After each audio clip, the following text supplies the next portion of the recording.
Ooltanii bultanii akkam jirtu? Bakka jirtanitti nagaan isiniif haa ta'u. Har'a immoo kan ilaallu waa'ee talaallii daa'immaniidha. Talaalliin daa'immanii maal fayyada? Akka biyya keenyaatti maaltu kennama? Yoom kennama? Maal beekuu qabu maatiin daa'immanii kan jedhu waliin ilaalla. Akkuma beektan egaa caasaan qaama daa'immanii hedduun bilchina waan hin qabneef dhibee fayyaa adda addaaf saaxilama. Akkasumas dandeettiin dhukkuba ofirraa dhorkuu isaanii sababa umurii isaanii irraan kan ka'e gad bu'aadha yookaan dadhabaadha. Daa'immanis sababa qaamni farra alagaa qaama isaanii irraa dhorku dadhabaa ta'eef dhukkuboota daddarboo ta'an baay'eef saaxilama. Ittisuun qaama isaanii salphaa waan ta'eef. Kanaafidha daa'imman yeroo yerootti kan isaan dhibeewwan daddarboo adda addaa hedduu godhatan. Jarmiiwwan adda addaa kanneen akka baakteeriyaa, vaayirasii akkasumas maxxantuuwwan gad biroo qaama daa'immanii kanaa karaa garaagaraa seenuun dhibeef isaan saaxiluu danda'u. Kanammoo karaa itti ittisnu keessaa tokko talaalliidha jechuudha.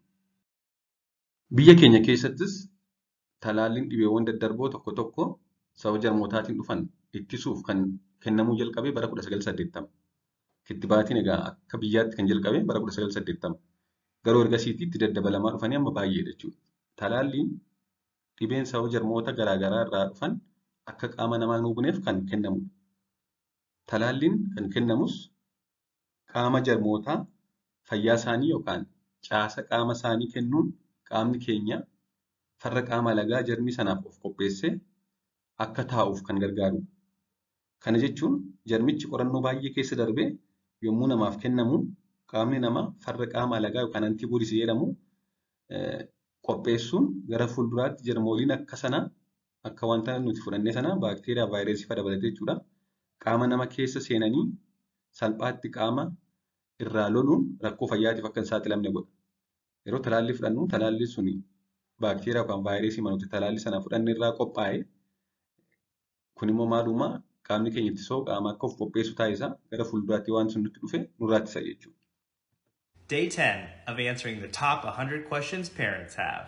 Thinking about vaccinating your baby and wondering about the benefits and risks? Let's break it down. I'm Dr. Yoshi, board certified pediatrician. First up, the benefits.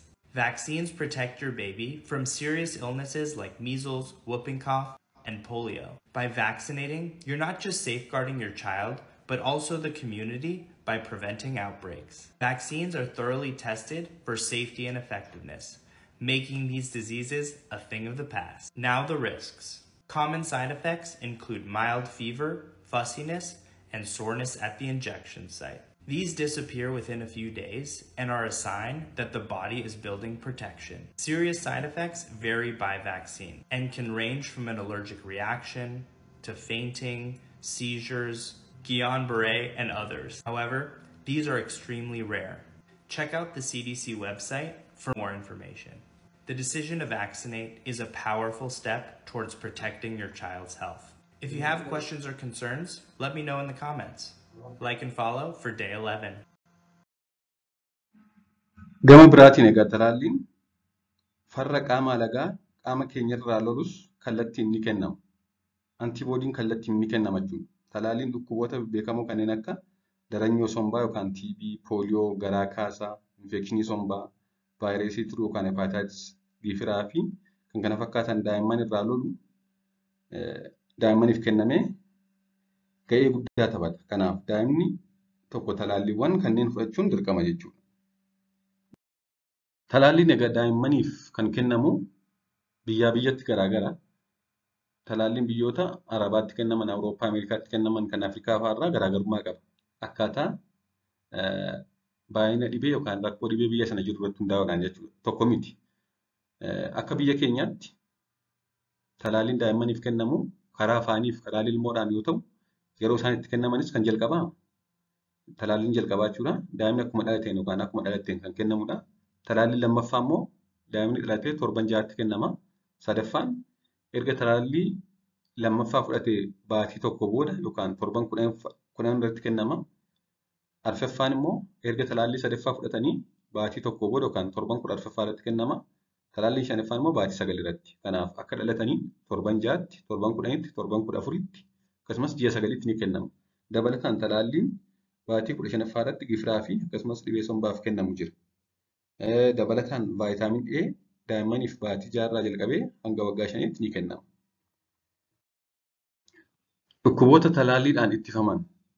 Talaalliin dandeettii dhukkuba ofirraa ittisuu cimsuuf kennama. Sagantaa talaallii akka biyyaa fi naannoo keenyaatti akkuma armaan olitti maqaa dha'eera. Dhukkuboota akkamiiti immoo talaalliidhaan ittifamuu danda'a yoo jenne kan jalqabaa dhukkuba daranyoo sombaa yookaan TB. Kittibaatiin isaas BCG jedhama. Akkuma dhalataniin kennama. Gara biraan pooliyoodha. Dhukkuba laamshessaa. Kun pooliyoo jedhama kittibaatiin isaas. Gara biraan dhukkuba michii sombaa yookaan nimooniyaa jedhamuuf kan kennamudha. PCV kan jedhamu. Gara biraan dhibee garaa kaasaaf diyaariyaa kan fidaniif. Innis vaayirasii rootaa vaayirasii jedhamudha. Yeroo hedduu kan garaa kaasaa fidu isa kanaaf kennama. Gara biraan dhukkuba difteeriyaa jedhamudha.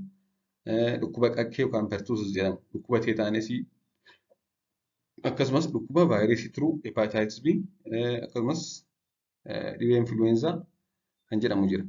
Egaa dhibee tiruuf hepatitis B, teetaanesiin, qaqqeen, difteeriyaan kun peentaavalent jedhama. Kittibaatii isaan kennaman bakka tokkotti kennama. Gara biroon gifiraaf kan kennamudha. Akkasumas dubartoota umurii saaffelummaa yookaan dargaggummaa keessa jiraniif kaansarii fiixee gadameessaa ittisuuf kan kennamu jira jechuudha. Isaan kana kan talaalliidhaan ittifaman.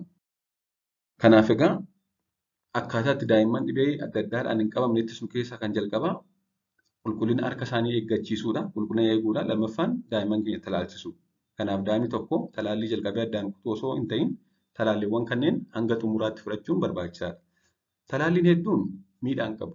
Hawaasni tokko daa'imman talaalchisuun yookaan kittibaatii fudhachiisuun rakkoo fayyaa fidadhanii waan meeqaa ta'u inni kun sobadha. Talaalliin dhibee cimaa fiduu hin qabu. Yeroof xiqqoo bakki isaan talaallii fudhatan sun isaan dhukkubuu danda'a. Akkasumas yeroof xiqqoo ho'a godhachuu danda'u. Guyyaa tokko lama kan hin caalle xinnoo isaan jeequu danda'a. Kanaa ol garuu dhibee cimaa ta'e yeroo hedduu hin fidu. Galatoomaa turtii gaarii.